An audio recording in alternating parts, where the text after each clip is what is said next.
മക്കയിലെ ഹറം പള്ളിക്കകത്ത് നമസ്കരിക്കാനായി എത്തിയ വിശ്വാസി അതിനകത്ത് സ്ഥലം കിട്ടാത്തതിനെ തുടർന്ന് പുറത്ത് നമസ്കരിക്കാനായി എത്തിയപ്പോൾ കയ്യിൽ മുസല്ലയില്ല. അവിടെ ഒരു ചെറുപ്പക്കാരൻ ആളുകൾക്ക് മുസല്ല വിതരണം ചെയ്യുന്നത് കണ്ട് അവിടേക്ക് ഓടിയെത്തിയെങ്കിലും അപ്പോഴേക്കും അത് തീർന്നു പോവുകയും ചെയ്തു.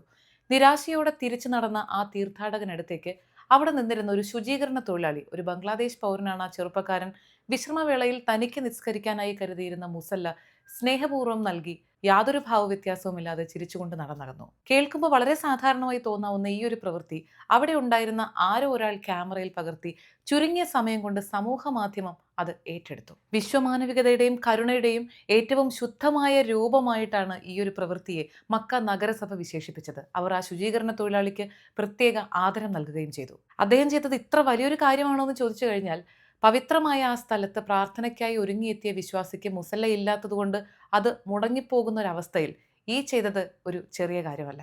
നന്മ നിറഞ്ഞ ഈ ഒരു പ്രവൃത്തി ചെയ്ത് അതൊരു വലിയ കാര്യമാക്കാതെ വിനയാന്വിതനായി നിൽക്കുന്ന ആ വ്യക്തി സമൂഹത്തിന് നൽകുന്ന ഒരു സന്ദേശമുണ്ട്. ചെയ്യുന്ന ജോലിയോടുള്ള ആത്മാർത്ഥത പുലർത്തുന്നതോടൊപ്പം താൻ നിൽക്കുന്ന ഇടത്തിന്റെ പവിത്രത മനസ്സിലാക്കി സഹജീവികളോടുള്ള കരുണ നിറഞ്ഞ പ്രവൃത്തി ആ അന്തരീക്ഷത്തിന് കൂടുതൽ വിശുദ്ധി നൽകുന്നു എന്നുള്ള സന്ദേശം.